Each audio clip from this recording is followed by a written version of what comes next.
암의 발견, 인간이 만난 그림자. 인류의 역사가 시작된 순간부터 암은 이미 우리 곁에 있었다. 기록은 말한다. 약 4000년 전 이집트 의사들은 파피루스에 딱딱하고 만져지지만 치유되지 않는 혹을 묘사했다. 그들은 그것을 신의 저주로 여겼다. 이것이 인류가 암을 기록한 가장 오래된 흔적이다. 고대 이집트, 인도, 중국의 의학 문헌 속에는 암으로 추정되는 병의 기록이 남아있다. 혹은 칼로 도려내도 재발했고 약초나 기도로는 낫지 않았다. 고대인들에게 암은 설명할 수 없는 죽음의 문장 같은 존재였다. 히포크라테스는 기원전 5세기 이러한 병을 관찰하고 카르키노스시에 RCINOS 개라는 단어를 붙였다.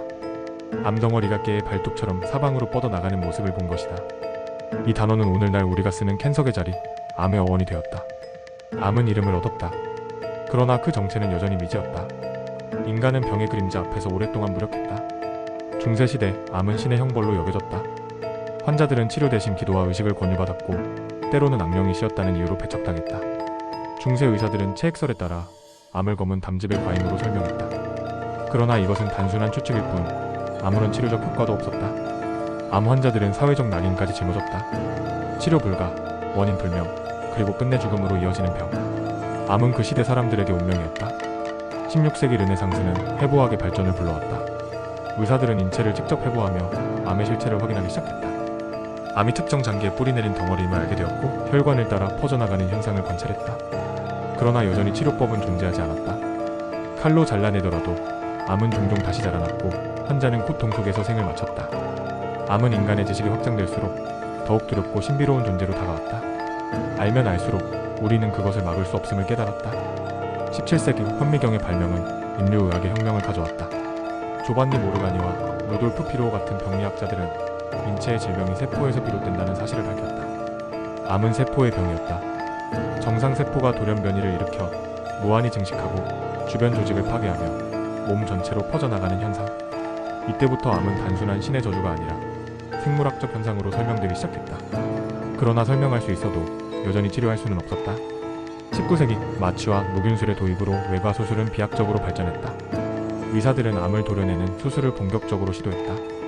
그러나 문제는 재발이었다. 수술 직후 환자는 회복했지만 몇 달 뒤에 암은 다시 돌아왔다. 마치 죽지 않는 괴물처럼. 인류는 암을 눈앞에서 제거하는 데 성공했지만 그것은 승리가 아니었다. 암은 언제나 다시 나타났다. 마치 인간을 비웃듯이.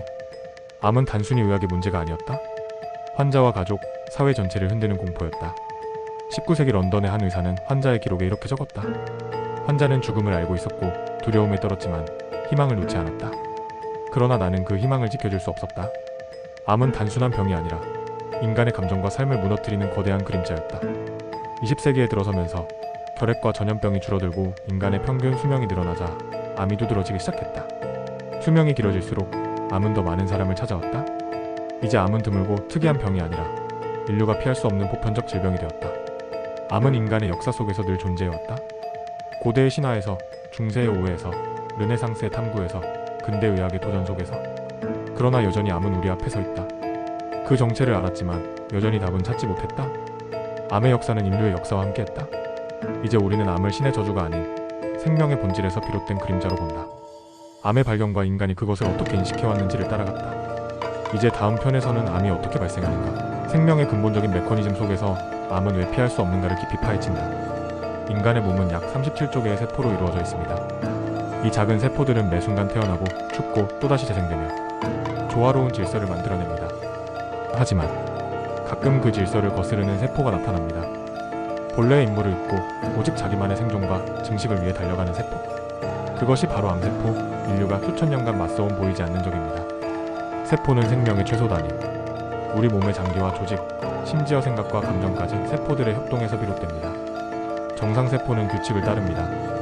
죽어야 할 때 죽고 나눠야 할 때 나누며 멈춰야 할 때 멈춥니다. 하지만 이 완벽해 보이는 질서에도 틈이 있습니다. DNA 복제 과정에서 일어나는 작은 오류, 환경적 요인에 의한 유전자 손상. 그 작은 균열이 훗날 거대한 파국으로 이어질 수 있습니다. 돌연변이의 시작. 암의 씨앗은 돌연변이 뮤테이션입니다. 유전자가 손상되면 세포 분열을 멈추게 하는 신호가 무시되고 세포는 무한히 증식하는 괴물로 변합니다. 이 돌연변이는 누구에게나 일어납니다. 하루에도 수천 번 우리 몸에서 DNA는 오류를 일으킵니다. 그러나 대부분은 세포의 수리 시스템이 이를 바로잡습니다. 문제는 이 방어망이 무너질 때입니다. 방치된 단 한 번의 오류가 암으로 이어질 수 있습니다. 암세포의 10가지 생존 전략. 과학자들은 암세포가 가진 생존 전략을 정리했습니다. 그중 대표적인 10가지는 다음과 같습니다. 죽지 않기 세포 자살 프로그램을 회피한다. 노안 증식 정상 세포의 수명 제한을 뚫는다. 성장 신호 독점 분열을 자극하는 신호를 계속 켠다. 멈춤 신호 무시 멈추라는 지시를 듣지 않는다. 혈관 생성 스스로 혈관을 끌어들여 영양분을 확보한다. 면역 회피 면역 세포의 감시를 피한다. 에너지 재설계 비정상적 대사 방식으로 버틴다. 주변 침략 경계를 넘어 인접 조직을 점령한다. 전이 혈액과 림프를 통해 먼거리 장기로 이동한다. 유전자 불안정 스스로 돌연변이를 축적해 진화한다. 이처럼 암은 단순한 질병이 아니라 우리 몸 안에서 벌어지는 진화의 또 다른 모습입니다. 암세포가 생겼다고 해서 모두 암이 되는 것은 아닙니다. 우리 몸속 면역계는 매일같이 수많은 변종 세포를 찾아내어 제거합니다. 실제로 과학자들은 우리 몸에서 잠재적 암세포가 끊임없이 생겨난다는 사실을 확인했습니다. 우리가 건강하게 살 수 있는 이유는 면역세포라는 보이지 않는 군대가 암세포를 사냥하기 때문입니다. 그러나 이 싸움에서 암세포가 우위를 점하는 순간 병은 모습을 드러내기 시작합니다. 암은 언제부터 존재했는가? 암은 결코 현대인의 병이 아닙니다. 고대 화석에서도 심지어 공룡의 뼈에서도 종양 흔적이 발견됩니다. 고대 이집트 파피루스에는 혹덩이 병이라 불린 질환의 기록이 남아있습니다. 암은 인류 역사와 함께한 지극히 오래된 동반자이자 적이었습니다. 인간이 만든 암. 물론 현대사회가 암 발생을 급격히 늘린 것도 사실입니다. 흡연, 과도한 음주, 가공식품, 환경오염, 방사선 노출. 이 모든 것은 암세포가 탄생할 가능성을 높입니다.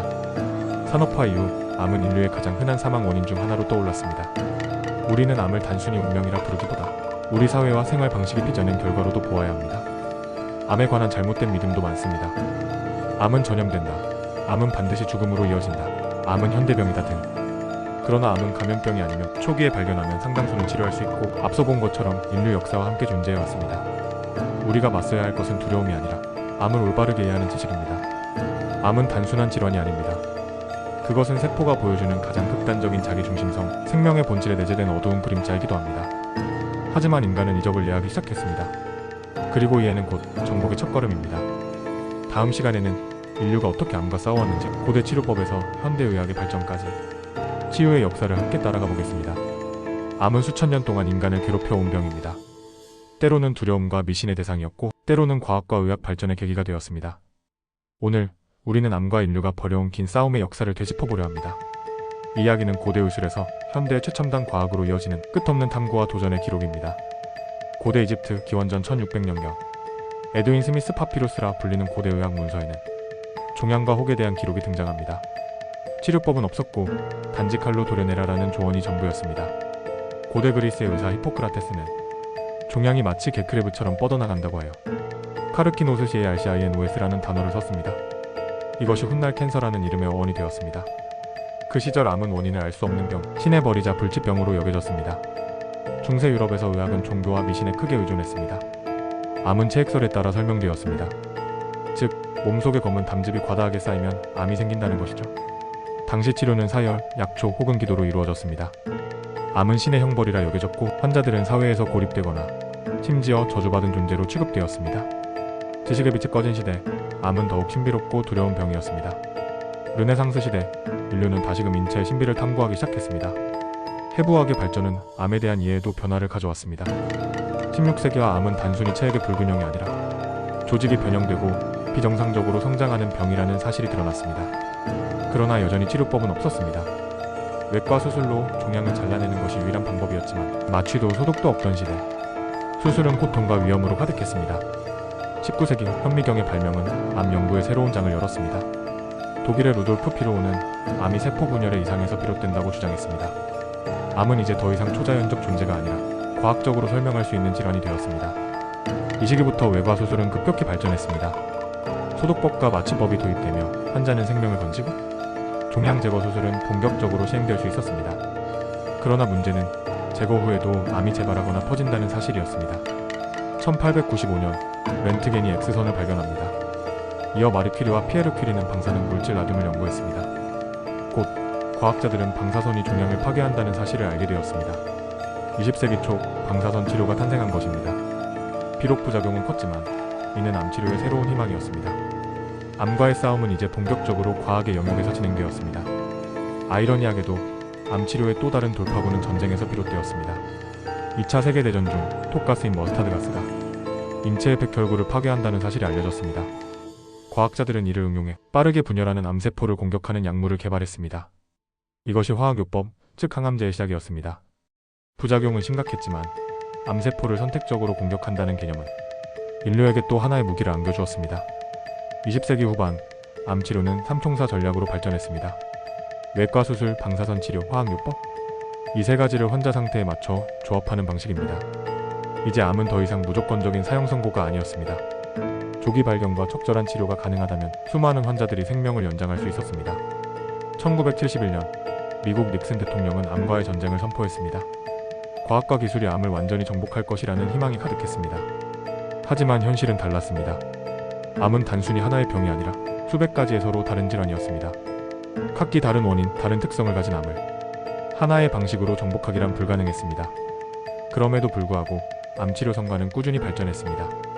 많은 암에서 생존율은 향상되었고 환자들은 더 오래, 더 나은 삶을 살 수 있게 되었습니다. 20세기 인류는 암과의 전쟁을 선포했습니다. 하지만 암은 단순히 한 가지 질병이 아니었습니다. 수백 가지 얼굴을 가진 끊임없이 변이하는 점. 21세기에 들어서며 인류는 새로운 길을 모색하기 시작했습니다. 바로 정밀의학과 혁신적 치료제입니다. 이제 암치료는 단순한 공격이 아닌 세포의 언어를 이해하고 면역의 힘을 깨우며 유전자의 비밀을 풀어내는 정밀한 전략으로 나아가고 있습니다. 기존 항암제는 무차별적인 폭격과 같았습니다. 암세포뿐만 아니라 정상세포까지 공격해 심각한 부작용을 낳았습니다. 그러나 1990년대 후반, 표적치료 타거티드 세러피가 등장합니다. 암세포의 특정 분자, 예를 들어 과도하게 활성화된 신호단백질이나 이상적인 유전자 산물을 선택적으로 공격하는 방식입니다. 대표적인 사례는 만성골 수성 백혈병 CML 환자들에게 사용된 글리백 GLIVC입니다. 글리백은 특정 유전자 변이에 의해 생긴 단백질만을 차단해 환자들의 생존율을 획기적으로 높였습니다. 이제 암치료는 무차별 공격에서 정밀 타격 시대로 접어들었습니다. 오랫동안 과학자들은 질문했습니다. 왜 우리 몸의 면역세포는 암세포를 제거하지 못할까? 사실 면역계는 끊임없이 암세포를 감시하고 제거합니다. 하지만 암세포는 교묘하게 면역의 눈을 속입니다. 자신을 정상세포로 위장하거나 면역세포를 무력화시키는 신호를 보내기도 합니다. 그렇다면 만약 우리가 면역세포의 눈을 다시 뜨게 할 수 있다면 그 순간 암과의 싸움은 새로운 국면을 맞이하게 됩니다. 2010년대 초 면역관문 억제제 이뮨 체크포인트 이니버터가 등장했습니다. 암세포는 PD-L 같은 단백질을 이용해 면역세포의 공격을 차단합니다. 이것을 면역관문이라고 부릅니다. 그러나 면역관문 억제제는 이 장벽을 해제해 면역세포가 암세포를 다시 공격하도록 돕습니다.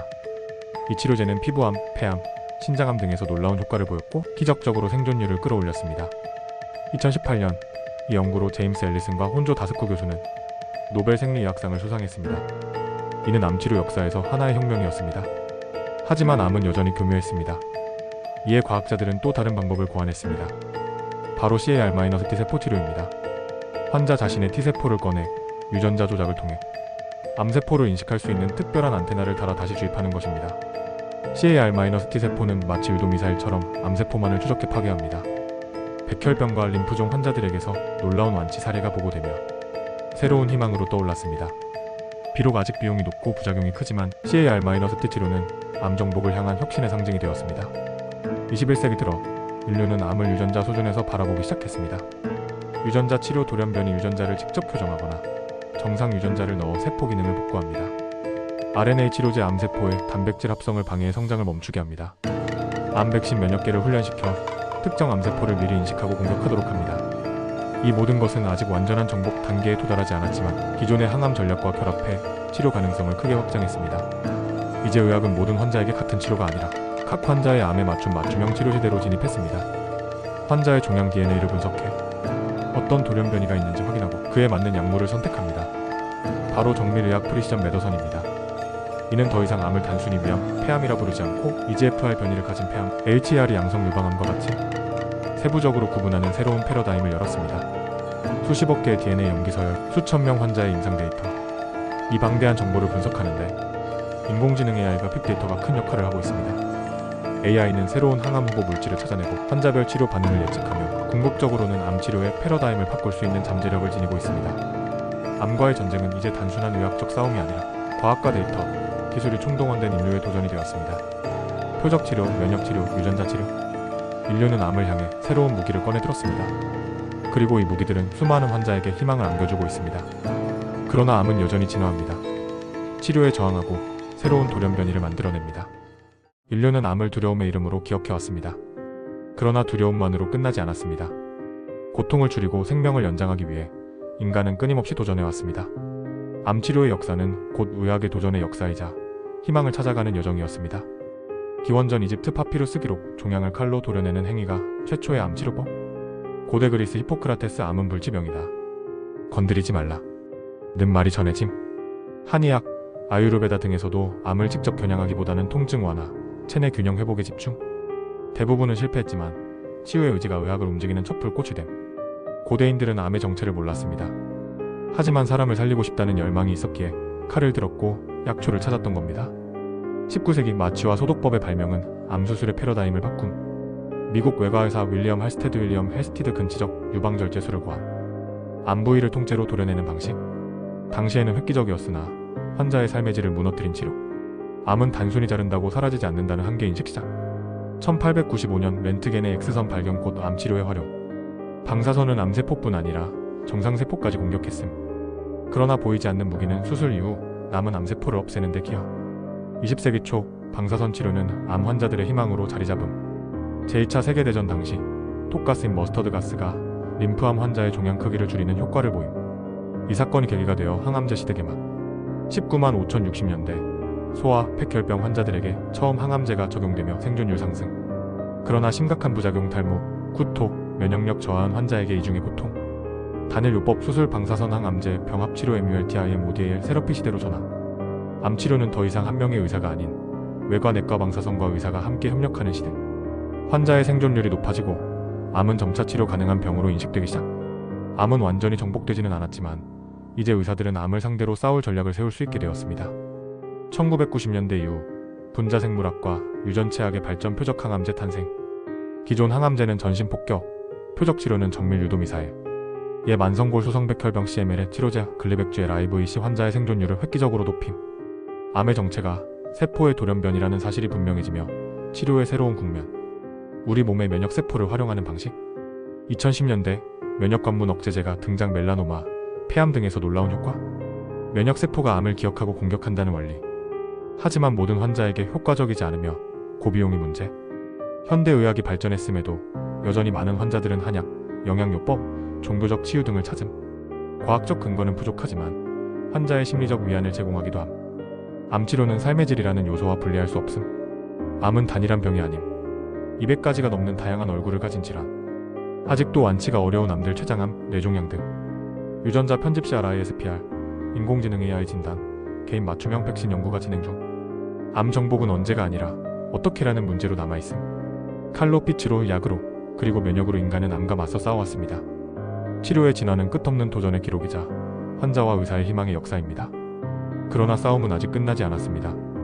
암은 여전히 우리 곁에 있으며 우리는 여전히 해답을 찾아가는 길 위에 있습니다. 통계와 의학의 언어로는 설명할 수 없는 것이 있습니다. 바로 환자 한 사람 한 사람의 목소리입니다. 암은 단순한 질병이 아니라 한 인간의 삶 전체를 흔들어 놓는 경험입니다. 오늘 우리는 그들의 목소리에 귀 기울입니다. 1장 진단의 순간. 암 환자들이 공통적으로 말하는 충격의 순간. 의사에게서 암입니다 라는 말을 듣는 순간 세상이 멈춘 듯한 느낌.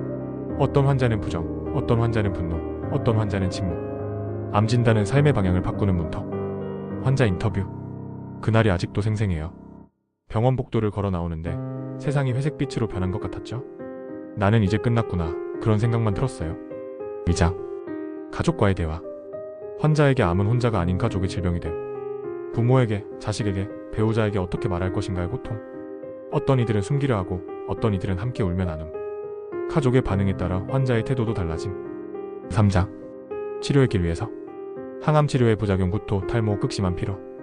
많은 환자들이 외모의 변화를 힘들어함. 특히 여성 환자들에게 머리카락 상실은 큰 충격. 그러나 동시에 머리카락은 다시 자라지만 내 삶은 지금이 전부다라는 강한 의지를 보이는 이들도 있음.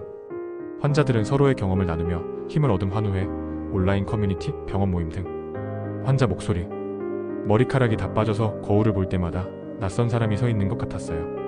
그런데 그때 깨달았어요. 진짜 나를 가려운 건 머리카락이 아니라 제 안의 두려움이었구나. 4장. 삶과 죽음의 경계에서 말기 환자들의 목소리. 죽음을 준비한다는 것.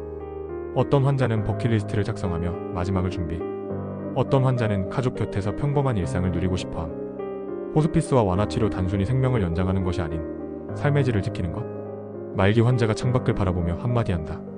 죽음이 다가오는 건 두렵지 않아요. 다만 내 아이들이 나 없이 살아갈 세상이 걱정일 뿐이에요. 5장. 환자들의 용기. 암 환자들은 종종 투병이라는 단어를 싫어함. 우리는 전쟁터에 서 있는 것이 아니라 삶을 살아가는 것이다라고 말하는 이들. 투병 중에도 새로운 취미를 찾고 글을 쓰고 노래를 부르는 환자들. 암은 고통의 상징이지만 환자들은 그 속에서도 빛을 찾아내는 인간의 힘을 보여줌. 6장. 의료진과 환자의 동행. 의사와 간호사, 사회복지사, 심리치료사까지 함께하는 여정. 단순한 치료자가 아니라 삶의 길동무가 되어줌. 환자에게는 때때로 의사의 한마디가 생명의 불씨가 됨. 7장. 환자 가족의 목소리. 환자의 고통만큼이나 힘든 건 가족의 고통. 보호자는 환자를 위해 헌신하지만 자신도 지쳐감. 간병 스트레스, 경제적 부담, 심리적 압박. 그러나 사랑은 그 모든 고통을 견디게 하는 원동력. 가족의 목소리. 힘들죠. 하지만 함께 밥을 먹고 웃을 수 있는 지금 이 순간이 저희 가족에겐 기적이에요. 8장. 회복과 새로운 시작. 치료 후 암을 이겨낸 사람들의 이야기. 암은 내 인생의 끝이 아니라 새로운 시작이었다. 많은 생존자들이 사회활동, 봉사활동, 환자 멘토로 나섬. 암은 그들의 삶을 무너뜨리지 않았고 오히려 새로운 의미를 부여. 9장. 환자들의 메시지. 공통적으로 말하는 것은 오늘을 사랑하라. 암 환자들은 삶의 끝에서 평범한 하루의 가치를 더 깊이 해.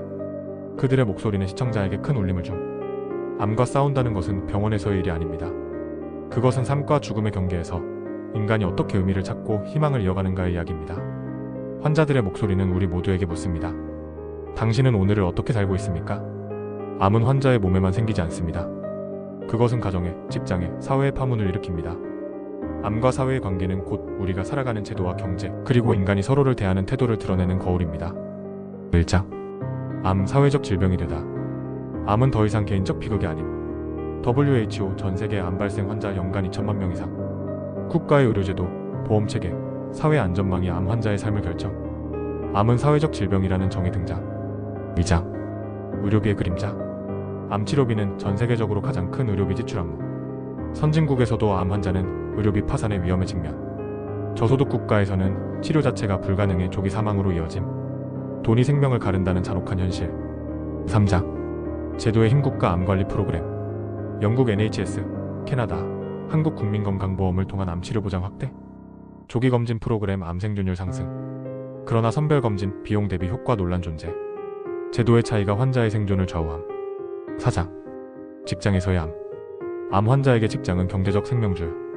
그러나 암 진단을 받으면 해고, 강등, 차별사례 빈번. 일부 기업은 암 생존자를 리스크로 간주. 반면 진보적인 기업은 암 환자 근로지원 프로그램을 도입. 직장인 환자 목소리. 암이라는 이유만으로 저는 회의 자리에서 빠지게 됐습니다. 능력보다 병이 제 위치를 결정했죠. 5장. 사회적 낙인과 차별. 과거 암 죽음이라는 인식 숨겨야 하는 병으로 취급. 일부 문화권에서는 암 환자를 불길한 존재로 취급. 현대에도 여전히 채용, 결혼, 보험 가입에서 차별 경험. 병보다 무서운 것은 낙인이라는 환자들의 공통된 목소리. 6장. 환자 운동과 권리.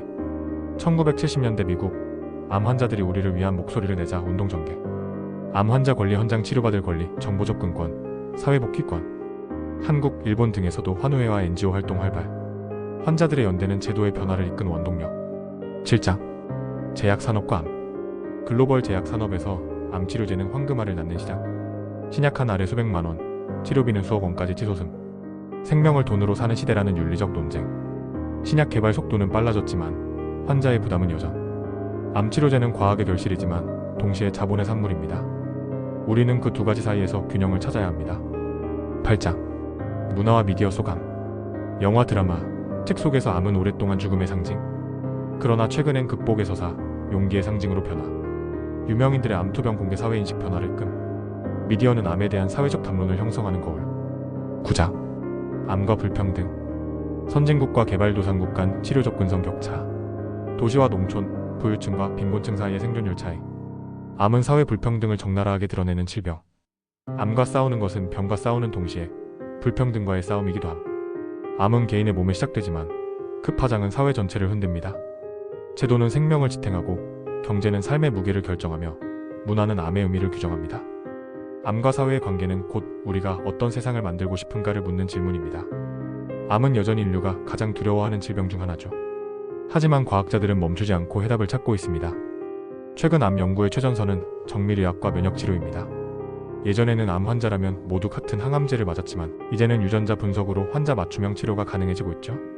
특히 주목받는 건 CAR-T 세포 치료제.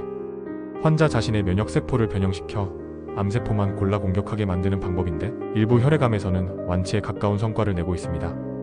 또 다른 돌파구는 AI 기반 신약 개발. 인공지능이 수많은 후보 물질을 빠르게 검증해 기존보다 몇 배나 빠른 속도로 새로운 항암제를 찾아내고 있습니다. 전 세계 제약사와 연구소는 암을 치료하는 병에서 나아가 완전히 정복 가능한 병으로 만들기 위해 달리고 있습니다. 아직 갈 길은 멀지만 희망의 불씨는 분명 커지고 있죠. 암과의 싸움 끝나지 않은 전쟁입니다. 하지만 과학은 점점 암을 구석으로 몰아가고 있습니다. 혹시 암 정복의 시대가 머지않아 열릴지도 모릅니다.